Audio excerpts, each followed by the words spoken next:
భవబంధాలను త్యజించి అఘోరీగా మారాను, నేను సంసార బంధానికి పనికిరానని చెప్పినటువంటి అఘోరీ అలియాస్ శ్రీనివాస్ అలియాస్ పింకీ ఇప్పుడు శ్రీవర్షిణ్ణి వివాహం చేసుకున్నటువంటి నేపథ్యంలో ఈ అఘోరీకి సంబంధించినటువంటి సంచలనమైనటువంటి విషయాలు వెలుగులోకి వచ్చాయి. ఈ శ్రీనివాస్ గతంలో రాధిక అనేటువంటి మహిళను కూడా వివాహం చేసుకొని ఆ బంధాన్ని వారు అంటే లీగల్గా దాన్ని తెగదింపులు చేసుకోకుండానే మరొక మహిళతో వివాహ బంధంలోకి వెళ్ళడం ఏంటి అంటూ కూడా ఆ బాధిత మహిళ శ్రీనివాస్ని ప్రశ్నిస్తూ ఆవిడ న్యాయం కోసం పోరాటం చేస్తున్నటువంటి నేపథ్యంలో ఆ బాధిత మహిళ తరపున వాదిస్తున్నటువంటి ప్రముఖ న్యాయవాది సాయికృష్ణ ఆజాద్ గారు మనతో ఉన్నారు. అసలు ఆ బాధిత మహిళకి జరిగినటువంటి అన్యాయం ఏంటి, శ్రీనివాస్కి ఆ బాధిత మహిళకి ఎలా పరిచయం, ఎక్కడ వివాహం జరిగింది అనేటువంటి విషయాలను మనం పూర్తిగా తెలుసుకునేటువంటి ప్రయత్నం చేద్దాం. ఆజాద్ గారు నమస్తే అండి. నమస్తే కృష్ణ గారు. ఆజాద్ గారు, బాధిత మహిళ రాధిక ఏమో శ్రీనివాస్ నా మెడలో బలవంతంగా తాళి కట్టాడు, మా వివాహ బంధానికి స్వస్తి పలకకుండానే అంటే నాకు డివోర్స్ ఇవ్వకుండానే మరొక మహిళతో ఆయన వివాహం చేసుకున్నాడు అంటూ ఆవిడ ఇప్పుడు న్యాయ పోరాటం చేస్తుంది. మీడియా ముందుకు వచ్చి కూడా శ్రీనివాస్ మీద కొన్ని ఆరోపణలు చేస్తూ ఉంది. అసలేంటి ఆ రాధిక అనేటువంటి మహిళకి శ్రీనివాస్కి ఎక్కడ పరిచయం అయింది, అసలు రాధిక మీకేం చెప్పింది? ఒకటండి, ఇప్పుడు రాధిక అన్న మహిళ ఎవరైతే ఉన్నారో ఆమె బాధితురాలుగానే మీరు చూడాలి, వైఫ్ కాదు. మీరు అది కొద్దిగా సరి చేసుకుని, ఎందుకంటే ఆమె ఎందుకు మొదటి అంటే నేను భార్యనే అని చెప్పి బయటకు వచ్చింది కదా ఆవిడ. అక్కడికే వస్తాను. ఆ రోజు ఏం జరిగింది అంటే ఆమెకి సబ్జెక్ట్ తెలియదు ఫస్ట్ ఆఫ్ ఆల్, ఒకటి. రెండోది, ఆమె యాక్చువల్గా న్యాయ పోరాటానికి సంబంధించి నా దగ్గరికి రావడానికి బయలుదేరటం జరిగింది. అవును. తర్వాత కొన్ని అనివార్య కారణాల వల్ల మీడియాకి లీక్ అవటం వల్ల అది ఎట్లా జరిగింది నాకు తెలియదు. యాక్చువల్లీ నేను అంతకుముందు చూడాల. ఎప్పుడైతే ఆమె మీడియాలో నాకు పెళ్ళి అయింది, తాలిబొట్టు కట్టాడని ఉందో చూసారా, అప్పటికి నాకు ఆమెతో నాకు పరిచయం లేదు. జస్ట్ ఫోన్లో రండి అండి ఆఫీస్లో మాట్లాడదాం అనుకున్నాము అంతవరకే. అప్పుడు ఆ లోపల నాకు తెలియదు, నేను ఏదో నా క్లయింట్లు దాంట్లో ఉన్నాను. ఓపెన్గా చెప్పాలంటే కృష్ణ గారు ఎవరైతే ఉన్నారో, మా కృష్ణ గారు ఇప్పుడు నన్ను ఇంటర్వ్యూ చేసే కృష్ణ గారు ఎవరైతే ఉన్నారో ఆయన నాకు ఫోన్ చేసి, అన్నగారు మీ గురించి ఒక ఇట్లా ఆజాద్ గారు మీరు అని ఒక లింక్ మీరే నాకు పంపించారు, గుర్తుందా? అవును.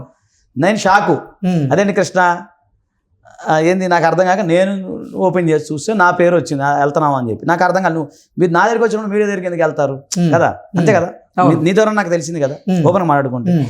అప్పుడు నాకు అర్థం కాదు. ఏంటమ్మా ఫోన్ చేసి, ఏంటమ్మా మీరు ఎక్కడ ఉన్నారు ఏంటంటే, లేదు సార్ మరి మీడియా నుంచి పెళ్ళి అని ఎందుకు మాట్లాడావు, అర్థమైందా, పెళ్ళి ఎందుకు మాట్లాడావు, నాకు పెళ్ళి అయింది అన్నావు, తాలిబొట్టు అన్నావు, ఏంది నాకు అర్థం కాదు, నువ్వే రాత్రి ఒక వర్షం చెప్తున్నావు, మీడియా ఒక వర్షం చెప్తున్నావు, అసలు ఏం జరిగిందని చెప్పి నేను రమ్మని చెప్పాను. ఆ లోపల మీడియా వాళ్ళందరూ మొత్తం మన ఆఫీస్కి వచ్చేసారు. అది కూడా నువ్వే ఫోన్ చేసి చెప్పి, అన్న ఓ 10 నిమిషాలు అయితే మొత్తం మీ ఆఫీస్ నిండిపోద్దాను నువ్వు అన్నట్టుగానే మొత్తం. ఆమె రాధిక అన్న నా ఫేస్ నేను చూడలేదు, రాధిక ఆమె ఎక్కడ ఉందో కూడా నాకు తెలియదు. ఆ లోపల మొత్తం మన మీడియా మిత్రులందరూ ఆఫీస్ మొత్తం వచ్చేసారు. నేను షాకు. నేనే మామూలుగా మనకి క్లయింట్తో మాట్లాడుతున్నా, ఇదేంద్ర ఎప్పుడు లేదు సడన్గా ఎట్లయింది నాకు అర్థం కాల, కన్ఫ్యూజ్ అయ్యా. కొంత క్లారిటీ నువ్వు ఇచ్చావు, నేను తీసుకున్న తర్వాత కొద్దిగా అప్పుడు క్లారిటీ వచ్చింది. అరే కృష్ణ అనే అంత మంచి ఇన్ఫర్మేషన్ మాకు ఇచ్చారు, మీరే ఇచ్చింది నాకు. సరే ఆ మహిళ వచ్చింది, తర్వాత మన శివరుద్ర స్వామి గారు ఆ మహిళ ఇద్దరు వచ్చారు. వచ్చినప్పుడు వాట్ ఈజ్ వాట్ అమ్మా అంటే ఆమె కొంత చెప్పింది. అంటే అసలు మొత్తం చెప్పాల విషయము, ఇట్లా అనుకున్నాను సార్, బలవంతంగా నన్ను ఫోర్స్ చేసి ఇట్లా అదే కట్టడం జరిగింది, దానికి ఎవిడెన్స్ అయితే లేదు, ఆ ఫోటోలు కూడా నా దగ్గర ఏం లేవండి, కొన్ని అనివార్య కారణాల వల్ల జరిగింది. తర్వాత లైంగికంగా నా మీద కొన్ని చేశాడు, ఆయన దుశ్చర్యలకు పాల్పడ్డాడు, మోడస్టీ జరిగింది అని చెప్పింది. ఏంటి నిజంగా అఘోరీ అలియాస్ శ్రీనివాస్ అలియాస్ పింకీ అంతే కదా, శ్రీనివాస్ అన్నాడు, పింకీ కాదు ఓన్లీ శ్రీనివాస్. మళ్ళీ పింకీ ఏంది, నువ్వేందో చెప్తావు, నువ్వు బలే అంటే అతడ ఆమె లేకపోతే ట్రాన్స్జెండర్ కాదు సారు, అతడు ఆమె అనేది మీరు చెప్పాలి, మాకు అర్థం తెలుసుద్ది. మీడియా వాళ్ళు ఏమో అందుకే మూడు సంబోధిస్తున్నారు. మీరు సంబోధించడం మీ ఇష్టం, మీకు ఉంది, యూ హ్యావ్ ద రైట్. మీరు మీడియా జర్నలిస్టులు గారు మీరు ఏదైనా చెప్పచ్చు, ఇబ్బంది ఏం లేదు, మేము మీకు రెస్పెక్ట్ ఇస్తాం. కాకపోతే కొన్ని సందర్భాల్లో ఏమో అతడు అని చెబుతున్నారు, ఎవరు నా మొగుడు అని చెబుతుంది ఆవిడ, అతడు అని సంబోధించాలి. ఈ ఇంకొక విషయంలో ఏమో అఘోరీ అని చెబుతుంది ఆవిడ, అఘోరీ మాత నేను అని చెప్పి ఆవిడే చెప్పుకుంటుంది. సో అఘోరీ అని పిలిచాము. ఇంకో సందర్భంలో లేదు అసలు ట్రాన్స్జెండరు శ్రీనివాస్ ట్రాన్స్జెండర్గా మారాడు కాబట్టి పింకీ అని పేరు మార్చుకున్నాడు అని చెబుతున్నారు. మనకెందుకు 3 పేర్లు పిలిస్తే అయిపోయా. మీరు 3 పిలవండి, ఇంకోటి 30 పిలవండి సార్, మీకున్న రైట్, నేను దానికి కాదనట్లేదు. ఇక్కడ విషయం మీకు పాయింట్ అర్థం కావట్లా. మీరు ఫస్ట్ మీడియాలో ఆమెను హైలైట్ చేసిన సందర్భంలో ఏమని మీరు హైలైట్ చేశారు? లేడీ అఘోరినా, అఘోరి మాతగానా? అఘోరిగా, అఘోరి మాతగా, లేడీ అఘోరి. మీ చూడండి, అఘోరి మాత అని చాలా మంది అన్నారు. నేనైతే మీరే తాను అఘోరిగా చెప్పుకుంటుందని చెప్పి నేను మొదటి నుంచి కూడా మీరు కృష్ణ అనే వ్యక్తి ఇక్కడ మీడియా అన్న పదమే ఎందుకు వాడుతుందంటే, ఒక మీడియా అనేది ఒక జర్నలిస్టులో వచ్చిన మీడియా మొత్తం కూడా అది ఒకళ్ళిద్దరు అనొచ్చు, కానీ మామూలుగా వ్యక్తిగతంగా కాదు కదా. మనం సబ్జెక్ట్ డిబేట్ అయిపోతుంది. కృష్ణ ఇగో ప్రశ్న అడిగినప్పుడు నేను చెప్పేస్తా, నీ డీవియేషన్ ఎక్కడికి పోదు, మనం అందరూ చూసేవాళ్ళు క్లారిటీ రావాలి. అంటే ఒకటే ప్రశ్న అడుగుతా, దానికి చెప్పండి. ఇది చెప్పండి, ఒక్క నిమిషం 30 seconds టైం. పర్లేదు. అఘోరి మాతగా ఉన్నప్పుడు అందరూ అఘోరి మాతగానే భావించారు, నేను కూడా భావించాను. తర్వాత పెళ్లి చేసుకున్నప్పుడు ఆమె నన్ను భర్తగా చూడాలని చెప్పింది కాబట్టి ఇప్పుడు అతనుగా నేను భావిస్తున్నా, నువ్వు ఏదైనా భావించుకో. ఓకే, రైట్, క్లియరా? ఓకే, క్లియర్ అయింది. ఇప్పుడు బాధిత మహిళ రాధిక చెప్పిన దాని ప్రకారంగా శ్రీనివాస్ ఆవిడ మీద శారీరకంగా ఆవిడని హింసించారు, శారీరక హింసకు పాల్పడ్డారు అంటూ ఆవిడ చెప్తుందని మీరు చెప్తున్నారు. ఏంటి, ఏం చేశాడు అసలు శ్రీనివాస్? సార్, ఇప్పుడు ఒక మహిళని ఒక పురుషుడు ఏం చేస్తాడు? ఇప్పుడు నేను అతడు అని మాట్లాడుతాను మీరు, అందుకే నేను మీకు కన్క్లూజన్ ఇచ్చా సార్. నాకు కూడా అవునవును కొంచెం తెలివి ఉంది, మీ అంత కాకపోయినా. అతడు అన్న పదం ఎందుకు వాడాను ఇప్పుడు నేను? అంతమంది అమ్మ అన్నాను, ఓకే అది వదిలేద్దాం. ఇప్పుడు అతడు అన్న పదం వాడడానికి కారణం అదే. అంటే శ్రీనివాస్ లింగ మార్పిడి చేయించుకున్నాడు. లింగ మార్పిడి చేయకపోతే అతడు ఆమె ఎట్లా అవుతాడు? Point note this. మీరు చెప్పిన దాని ప్రకారంగా ఇప్పుడు లింగ మార్పిడి తర్వాత లింగ మార్పిడి కాదు అబ్బా కృష్ణ గారు, లింగ మార్పిడి అన్న పదం వాడద్దు. అతనే చెప్పాడు, లింగాన్ని నేను దేవుడికి సమర్పించుకున్నా అన్న. లింగ మార్పిడి అనే పదం వాడకూడదు మీరు. ఓకే, తన అంగాన్ని తన శివుడికి సమర్పించిన తర్వాత అది చెప్పండి. అంటే అంగం లేని వ్యక్తి, అంగం లేని మగవాడు. ఓకే, అది మీరు అట్లా మాట్లాడాలి. ఇప్పుడు ఆమె ఏం చెప్పింది, నేను లింగ మార్పిడి అనేది లేదు. లింగ మార్పిడి అంటే అది పెద్ద, నువ్వు డాక్టర్ని అడగాలి, నాకు తెలియదు. కానీ లింగ మార్పిడి అంటే అది చాలా ఉంది, పెద్ద సబ్జెక్ట్. అది మనకు వద్దు, మనకు అవసరం కూడా లేదు. అతను ఏం చెప్పాడు, నా అంగాన్ని దేవుడికి నేను సమర్పించుకున్నా అన్నాడు. అంటే అది లేదు, అతనికి ఆ పార్ట్ అనేది లేదు తప్ప. ఇప్పుడు అర్థమవుతుంది మీకు పాయింట్, జాగ్రత్తగా అర్థమైంది. మనసులో కోరికలు, ఆలోచన అంతా కూడా మగవాళ్ళ లక్షణాలు. అలా ఉండబట్టే కదా ఇప్పుడు పెళ్లి చేసుకున్నాడు. ఓకే, మీకు ఆ పాయింట్. రాధిక గారిని ఏం చేశారు శ్రీనివాస్? అదే సార్, ఒక మగవాడు ఒక స్త్రీని ఏం చేస్తాడు? అదే చేస్తాడు. అది అంతే కదా. ఏం చేస్తాడు? మోడెస్ట్ ఆఫ్ ఉమెన్, అంతే కదా సార్ జనరల్గా. కాబట్టి అది జరిగింది. సో ఆమె అది చెప్పే లైంగిక వేధింపులు, అదే మరి లైంగిక వేధింపులే కదండి, ఇంకంతకన్నా ఏముంటాయి? లైంగిక వేధింపులు కొన్ని ఉంటాయి. అవి ఆ సందర్భంలో జరిగినవి క్లారిటీ చెప్పిందమ్మా. డాక్టర్కి, లాయర్కి నిజాలు చెప్పాలి. మా క్లయింట్ మాకు చెప్తారు. అవి నేను బయట పెట్టకూడదు కదా, మీరు అర్థం చేసుకోవాలి. కొంత అర్థం డాష్ అని మీరు అర్థం చేసుకోండి. ఒకటి, ఇప్పుడు దాని మీద ఇన్వెస్టిగేషన్ జరుగుతుంది. నిన్న మా ఆనరబుల్ మహిళా కమిషనర్ గారికి కంప్లైంట్ ఇచ్చినాము. ఆమె మా బాధిత మహిళతో చాలాసేపు మాట్లాడారు, మొత్తం ఎంక్వైరీ చేశారు. మీకు కొంత ప్రూఫ్లు కూడా మేము ఇవ్వడం జరిగింది. సో దాని మీద నెక్స్ట్ అది అడ్మిట్ అయ్యింది. నెక్స్ట్ ఫర్దర్గా రేపు ఎల్లుండో దానికి సంబంధించిన ప్రొసీజర్. మహిళా కమిషన్ ఏమన్నారు? అడ్మిట్ చేశారు, మనం వేసిన పిటిషన్ యాక్సెప్ట్ చేయడం జరిగింది. రేపు ఎల్లుండో ఆర్డర్ ఇస్తారు. ఓకే, ఆర్డర్ వస్తుంది. అంటే శ్రీనివాస్ రాధిక మీద లైంగిక వేధింపులకు పాల్పడ్డాడు అన్నట్లుగా మీ దగ్గర ఆధారాలు ఉన్నాయని మీరు చెప్తున్నారు. ఎటువంటి ఆధారాలు ఉన్నాయి? రైట్, మంచి ప్రశ్న అడిగారు. చాటింగ్ ఉంది, చాటింగ్లో ఐ లవ్ యూ చెప్పాడు, లవ్లీ వైఫ్ అన్నాడు, ఇంకా రకరకాలే ఉన్నాయి. వాయిస్ మెసేజ్ ఉంది. వాయిస్ మెసేజ్ అంటే చాలామంది అనుకున్నారు, అతను ఏమన్నాడంటే బోత్ సైడ్ కన్వర్సేషన్ రికార్డింగ్స్ కావు, only voice messages. We have voice messages. దాంట్లో వల్గారిటీ సంబంధించి కొన్ని మీకు చెప్పలేదు, అవి వినిపించకూడదు కూడా, అవి సబ్మిట్ చేశాము. తర్వాత ఈమె 3,15,000 రూపాయల దాకా ట్రాన్స్ఫర్ చేసింది. అది వివిధ రకాలుగా ఏదైనా కానీ అది దానికి సంబంధించిన. రాధిక దగ్గర నుంచి శ్రీనివాస్ డబ్బులు గుంజుకున్నాడా? ఉన్నాడు కదా, నేను మీకు పెట్టే కదా మీడియా వాళ్ళకి కూడా. కాదు, నేను మీకు ఇప్పుడు ఇస్తాను, మీకు అందరికి ఇచ్చాను నేను. ఓకే, ఎంత గుంజుకున్నాడు? 3 లక్షలు. అంటే మామూలుగా మహిళా కమిషన్ వారు లెక్కేస్తే 3,15,000 వచ్చింది. అంటే మేము కూడా అందరం లెక్కేస్తే 3,15,000 చిల్లర లెక్కేస్తే. అసలు ఎందుకు ఇచ్చింది రాధిక ఆ శ్రీనివాస్కి 3,15,000? రైట్, ఇక్కడ ఎందుకు ఇచ్చింది అంటే ఒక స్నేహపూర్వకంగా ఒక పరిచయంలో ఖర్చులకు లేవు అన్నప్పుడు, నేను అఘోరా కదా, నాకు భక్తురాలకు ఇవ్వాలి లేదా నాకు తెలిసిన వ్యక్తికి ఇవ్వాలి అన్నప్పుడు ఇస్తారు. కామనే, ఫ్రెండ్షిప్గా నేను నీకు ఇవ్వచ్చు, నాకు ఇవ్వచ్చు. ఆ టైంలో ఇద్దరి మధ్య నడిచింది, ఇవ్వడం జరిగింది. తర్వాత ఆశ్రమం ఏదో కడతా అని చెప్పి అఘోరి నాకు చెప్పాడు, అందుకే నేను ఆయనకి దగ్గర అయ్యాను అంటూ కూడా రాధిక చెప్పారు. అది కూడా ఉండుండొచ్చు. అయితే ఆశ్రమం అనేది సబ్జెక్ట్ మనం ఒక 2 నిమిషాలు మీరు అంటే నాకు చెప్పింది మీకు చెప్తా. Okay. అయితే మీరు ఫస్ట్ మీకు చెప్పింది చెప్పండి, రేపు పొద్దున వస్తుంది మీరు అడగండి, అంత డీప్గా నాకు తెలియదు, నేను అది అయ్యి అడగకూడదు. నేను లాకి సంబంధించిన పాయింట్స్ అడుగుతాను, అయ్యే కదా మనం రాసేది. అవును. మిగతా నాకు అంత ఆశ్రమం ఆ వ్యక్తిగత విషయం నాకు సంబంధం లేదు. కాకపోతే ఆశ్రమం విషయం అంటే నేను కనుక్కుంది ఏంటంటే ఈమెకి అఘోరాకి కంటే ముందే ఈమె గోశాల కట్టాలని దైవానికి సంబంధించిన కొన్ని ఆశ్రమం కట్టాలని ఇప్పటి నుంచి కాదు, దాదాపు 5-10 years నుంచి ఆ మైండ్లో ఉంది. సో ఆ ప్రయత్నంలో దిశగా వీళ్ళు ఆమె ప్రయత్నం చేస్తూ ఉన్నారు. ఎందుకంటే నన్ను అడిగారు, సార్ దాని ప్రొసీజర్ అని చెప్తారా, ట్రస్ట్ ప్రొసీజర్ అని అంటే నేను చేసి చెప్తానేమో అని చెప్పాను. ఆ దిశగా ఉన్న క్రమంలో అప్పుడు ఇతను పరిచయం అవటం, ఇతను ఇంకా దొరికిందే సందు కదా, ఇక మనోడు అవకాశం దక్కింది కదా. ఆ బలమైన చెప్పేసింది ఆశ్రమం కడదాం అనుకున్నాం స్వామి, అది అనగానే ఓకే నీకు ఎందుకు, నేను చూసుకున్నాక ఆగోరా తెలుసు, వాళ్ళు తెలుసు, వీళ్ళు తెలుసు, ఈ పెద్దవాళ్ళు తెలుసు, వీళ్ళు తెలుసు, అడవులు ఉంటుంది కదా ఆ టైంలో. ఆయన ఏం చెప్పాడో మరి ఏమేమి నమ్మిందో జరిగింది. అది వేరు, అది జరిగింది ట్రాన్సాక్షన్ అంతవరకే. ఇక్కడ లైంగిక వేధింపులు ఆమెను బలవంతంగా తాలిబొట్టు కట్టడం. ఇంకొక విషయం చెప్తా కృష్ణ, అతనికి తాలిబొట్లు ఎప్పుడు క్యారీ చేస్తారంట, మీరు కానీ కనుక్కోండి. నిన్న కూడా అతను ఒప్పుకున్నాడు ఏదో ఛానల్లో, ఎప్పుడు తాలిబొట్లు కట్ట ఎవరు అఘోరి శ్రీనివాస్ ఎప్పుడు తాలిబొట్లను క్యారీ చేస్తాడంట ఆయన. ఎందుకు? అతనికి తాలిబొట్లు కట్టే అలవాటు ఉందంట. అంటే ఏ మహిళ కనపడినా తాలిబొట్టు, మగోడు కూడా కట్టాడు ఆయన. మీరు చూడండి మీడియాలో. ఆశాద్ గారు ఏం చెప్తున్నారు? నిజం చెప్తున్నా. అరే నిన్న మీడియా చూడండి, నిన్న మీరు వర్షిని వాళ్ళ అన్న ఉన్నాడు కదా, అతను పిల్లోడు హర్ష చెప్పాడు కదా, నాకు నిన్న దాకా నేను షాక్, నేను పక్కనే ఉన్నాను, మరొకటి మీడియాలో మాట్లాడుతా నేను పక్కనే ఉన్నా కదా. కొంపతీసి ఇప్పుడు అఘోరి శ్రీనివాస్ హర్షకి కూడా తాళి కట్టాడు? హర్షకి కాదు, వాళ్ళ అన్న కట్టాడు, విష్ణు అన్నాడు కట్టాడంట, హర్ష కూడా కడతానికి ట్రై చేశాడంట. అది రియల్. హర్ష రేపు వస్తారు కదా, మీరు మాట్లాడండి, తప్పే. అంటే శ్రీవర్షినికి తాళి కట్టిందే కాకుండా శ్రీవర్షిని వాళ్ళ అన్నయ్య అయినటువంటి హర్షకి, అలాగే పెంపుడు అనేటువంటి, అంటే హర్ష కట్టారు నాకు తెలియదు కానీ విష్ణుకి అయితే కట్టిన మాట వాస్తవం. అది వీడియోలు వచ్చినాయి కదా, ఒకరి మీద ఒక దొల్లాని వీడియో అయ్యి ఉన్నాయి కదా. హర్షకి విష్ణు అన్నానికి తాలిబొట్టు కట్టిందంట.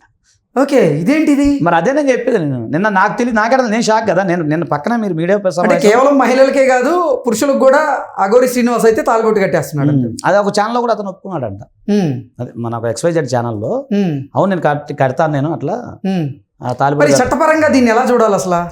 అంటే ఇక మీరు అర్థం చేసుకోండి, ఎక్స్ప్లాయిటేషనే కదా. ఒక మహిళని లొంగ తీసుకునే క్రమంలో నేను నీకు తాలిబొట్టు కట్టేస్తాను, నువ్వు నా భార్య అయితే భర్త అయితే అన్నప్పుడు సెంటిమెంట్, మన ఇండియన్ దాంట్లో సెంటిమెంట్ ఉంటుంది. కానీ చాలా మంది తెలియదు కదా, బలవంతంగా తాలిబొట్టు కడితే అది పెళ్లి అయిద్దని. కానీ చాలా మంది మహిళలు అనుకుంటే తాలిబొట్టు కడితే పెళ్లి అయిపోద్ది అనుకునే వాళ్ళు ఉన్నారు కదా, అందులో భాగంగా ఈమె. ఇప్పుడు రాధిక గారికి శ్రీనివాస్ తాలిబొట్టు కట్టడమే కాకుండా ఇంకెవరికైనా కట్టాడా? రాధిక వాళ్ళ ఫ్రెండ్స్కి కానీ వాళ్ళ ఫ్యామిలీ మెంబర్స్కి కానీ ఇట్లా? కాదు అంటే ఆమె అయితే ఏం చెప్పలేదు.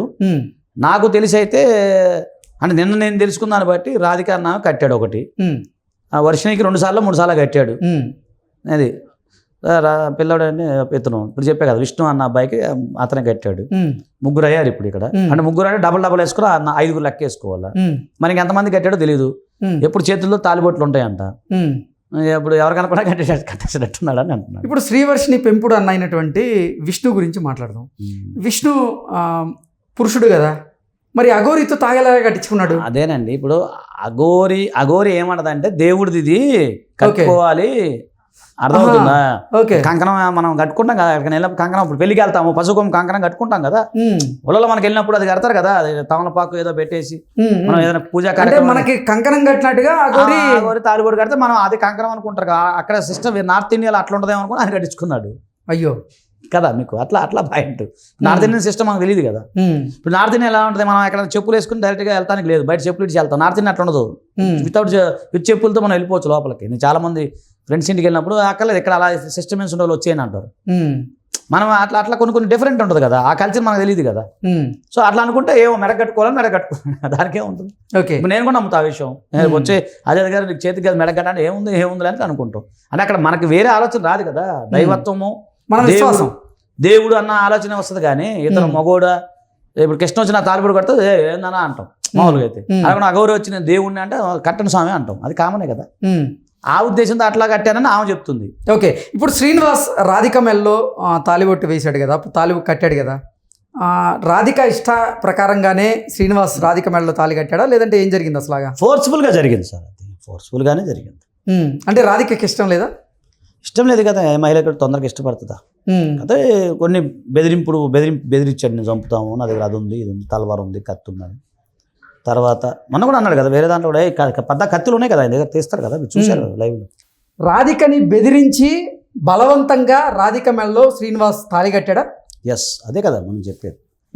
ఇప్పుడు కొన్ని ప్రలోభాలకు పెట్టాడు అమ్మాయిని. అమ్మాయి లొంగనప్పుడు నేను నీ తాలిబొడి కడితే ఏమీ కాదు, నేను అప్పుడు మన మధ్య భార్యాభర్తల బంధం అవుద్దని ఒక రకమైన ప్రలోభాలు పెట్టి తాలిబొడి కట్టడం జరిగింది. ఎటువంటి ప్రలోభాలకు లోన్ చేశాడు? అదే బెదిరింపే కదా సార్. ఇప్పుడు జనరల్ అఘోరి అంటే ఏంటి, మంత్రాలు ఉంటాయి, తంత్రాలు ఉంటాయి, అవి ఉంటాయి, ఇవి ఉంటాయి, అదే కదా. చాలా మంది భయపడేది కూడా అదే కదా.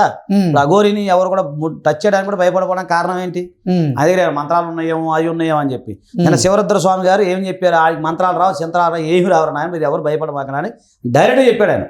ఇంకోటి, ఈరోజు సుమారు 400 మంది అఘోరాలు ఈరోజు డైరెక్ట్ ప్రతి దాంట్లో ఛానల్లో పెడుతున్నారు. అసలు అది ఏం సంబంధం లేదు, అది మంత్రాలు రావు, ఏమి రావు, యోగ సాధకుడు కాదు అని చెప్పి అందరు పెడుతున్నారు.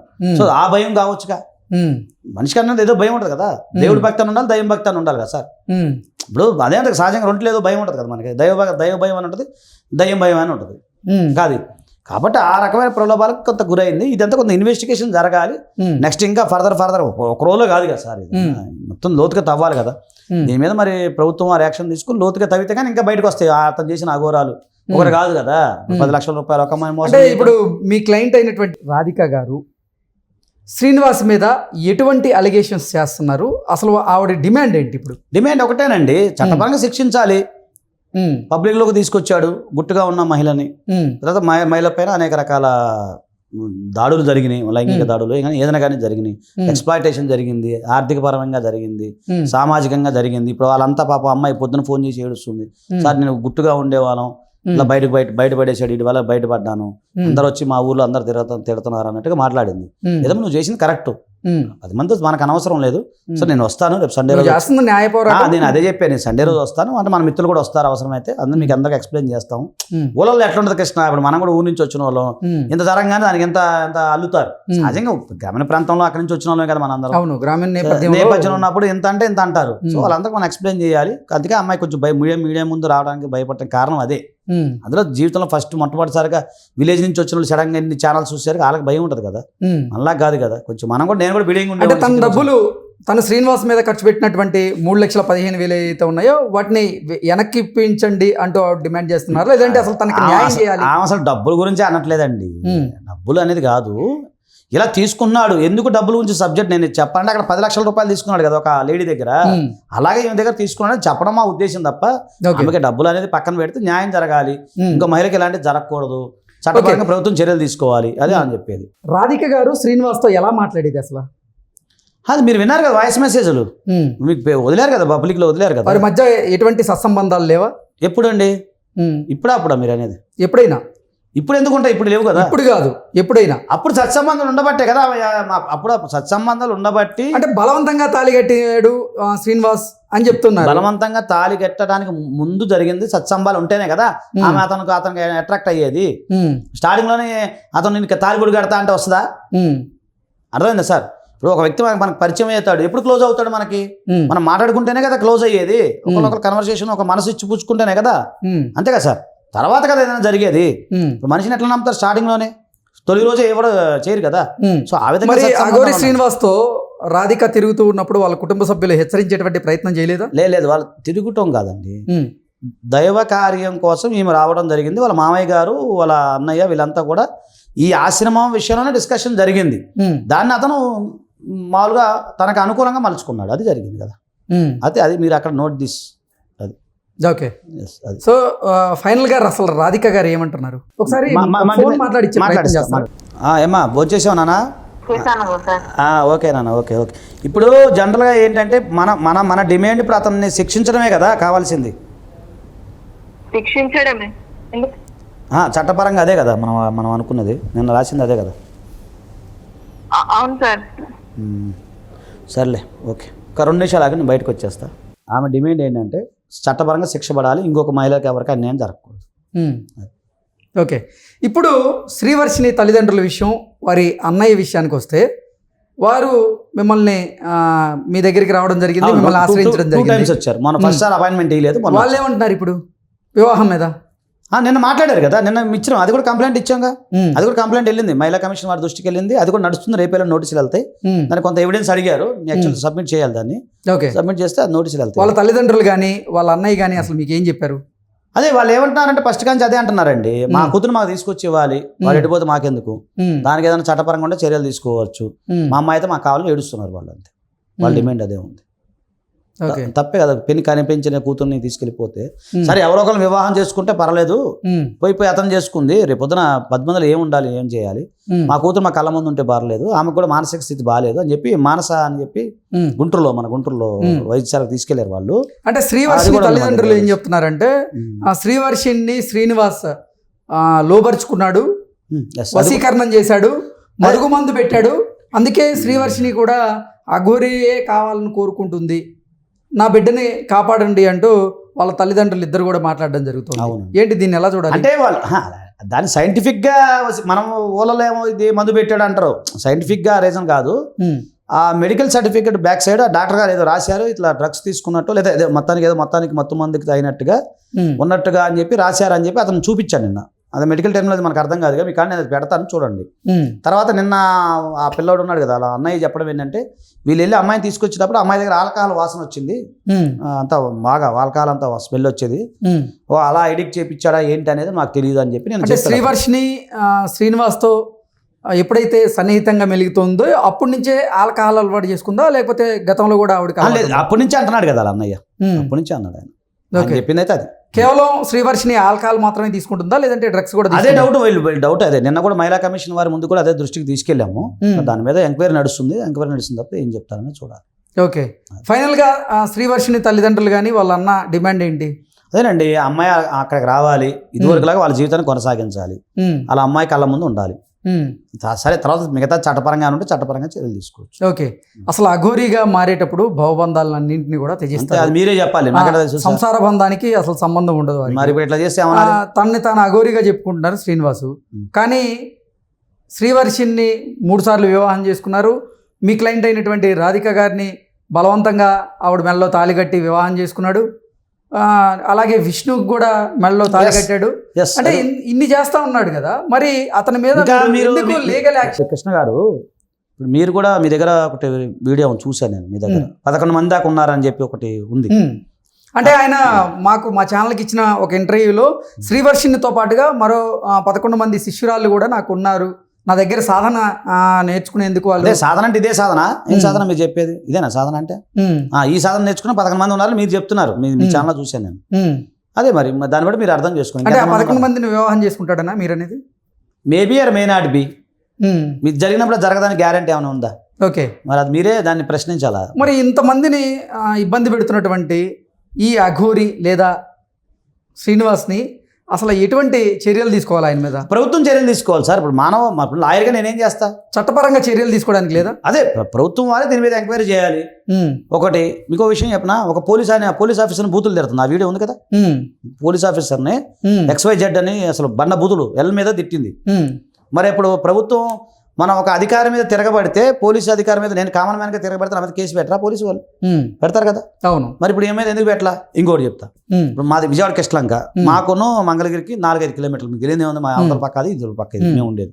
మాకు హైవే పక్కన మా ఇల్లు. అవును. ఆ వెనక పెడితే అక్కడ ఆ పిల్ల ఆమె ఏం చేసింది, ఆ రోజు పోయి హల్చల్ చేసి మొత్తం బట్టలు ఇప్పేసి రోడ్డుకి అడ్డంగా పడుకుంది. ఫుల్ ట్రాఫిక్ జామ్ ఆ రోజు మనకి. ఎవరు? అఘోరి తెలుసు కదా, హైవేలో మన ఫుల్ ట్రాఫిక్ జామ్. 6 వరకు ట్రాఫిక్ జామ్, అంబులెన్స్ కూడా అయిపోయింది ఆ టైంలో.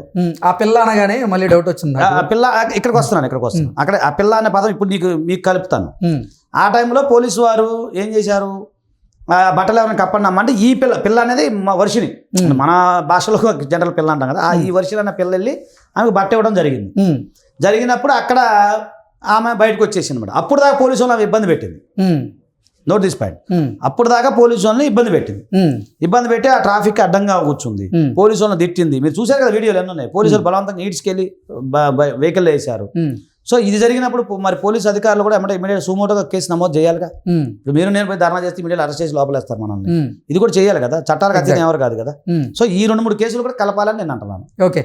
అసలు ఈ అఘోరికి, శ్రీవర్షినికి, హర్షకి ఈ శ్రీవర్షిని కుటుంబ సభ్యులకి ఎలా పరిచయం ఏర్పడిందంట? ఇప్పుడు చెప్పిన సంఘటనేనండి. ఉమ్. ఆ టైంలోనే ఆమె వెళ్ళి ఆ గుడ్డ ఇచ్చిందంట, అది అది క్లాత్ ఏదో ఇస్తే కట్టుకున్నారంట. ఉమ్. కట్టుకున్న తర్వాత ఇంకా అప్పుడు మళ్ళీ ఇద్దరు మధ్య మాటలు కలిసి ఫోన్ నెంబర్లు ఎక్స్చేంజ్ చేసుకొని మాట్లాడుతున్నారు. ఓకే. మనకు తెలిసిన ఇన్ఫర్మేషన్ అయితే అది. ఉమ్. అంటే శ్రీవర్షిని ఈ అఘోరి కంటే ముందే వేరే స్వామి దగ్గరికి వెళ్ళిందని, అక్కడ అది నాకు సన్యాసం తెలుసు తీసుకునేందుకు ప్రయత్నం చేసిందని ఏమో సార్, అది నాకు ఐడియా లేదు. Okay. నాకు అంత డీప్ నాలెడ్జ్ నాకు లేదు. హర్ష గాని లేకపోతే విష్ణు గాని దీని గురించి నేను ఏం అసలు ఇప్పుడు మాట్లాడలేదా? మీరు చెప్పేదాకా నాకు తెలియదు కృష్ణ. ఉమ్. కానీ వాళ్ళని అడుగుదాం, వస్తారు కదా రేపు ఎల్లుండి వచ్చినప్పుడు మీరు అడగండి. అది ఓకే. అది actual none of my business. Okay. అంతే కదా, బిఫోర్ నాకు అంటే అసలు అన్న ఇప్పుడు కేసు పెట్టారు కదా, ఈ కేసులో ఎటువంటి తీర్పు వచ్చేటువంటి అవకాశం ఉంది? ఎవరికి అనుకూలంగా తీర్పు వస్తుంది అంటే ఏమంటే ఇప్పుడు ఖచ్చితంగా ఉమ్. అక్కడ జరిగింది అట్రాసిటీ అనేది జరిగింది, మోడస్టీ జరిగింది. ఉమ్. ఖచ్చితంగా మేము గెలుస్తామని నమ్మకం నాకు ఉంది. 100% గెలుస్తాం కూడా. ఉమ్. అందరు సపోర్ట్ ఉంది. ఈరోజు ప్రజలందరూ సపోర్ట్ చేస్తూ ఉన్నారు, మీడియా మిత్రులు సపోర్ట్ చేస్తూ ఉన్నారు, కొంతమంది రాజకీయ ప్రముఖులు కూడా నాకు ఫోన్ చేసి మంచి పని చేసి ఆజాద్ అన్నారు, సంఘ సంస్కర్తలు ఫోన్ చేసి ఆజాద్ మంచి పని చేసామన్నారు, ఉమ్. సాధు సంతులు మెయిన్గా.